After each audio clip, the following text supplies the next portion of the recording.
Azizi ni mchezaji mkubwa barani Afrika na nadhani ni moja kati ya sajili bora kabisa ambazo zimewahi kufanyika hapa Tanzania.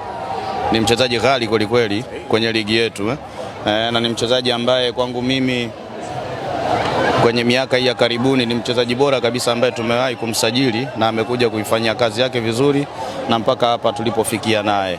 Anadaiwa mwaka mmoja na Young African. Lakini kuna jambo linaendelea, wala sio uongo, sio siri, umeona? Kama litakuwa limekamilika basi hakuna namna. Ni kijana mzuri, mtiifu, mchezaji bora kabisa, unaona?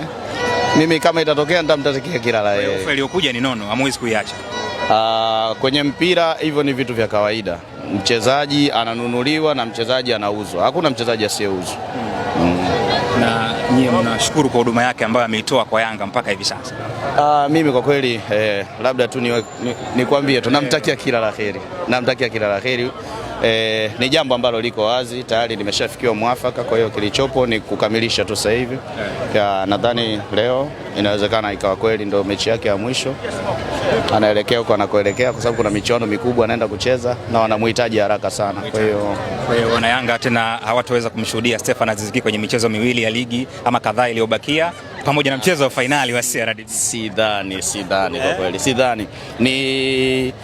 Ni katika 100 ni labda 2 au 3, asilimia 2 au 3 ndio zinaweza zikamfanya labda akabaki, lakini tayari.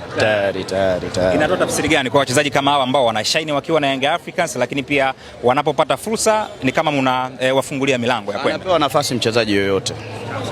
Unaona, anapewa nafasi Yanga mchezaji yoyote, na ndio maana tunasajili wachezaji wakubwa. Nadhani tunatoa ushindani mkubwa sana kwenye michuano ya vilabu barani Afrika. Kwa hiyo pale unapotoa ushindani mkubwa kwenye michuano mikubwa, umeona, na hasa ukizingatia sisi tuko pembezoni huku mwa dunia, kwa hiyo inakuwa tayari ni kwamba vile mnakuwa mmejiweka hatarini ya kupoteza wachezaji wenu wakubwa.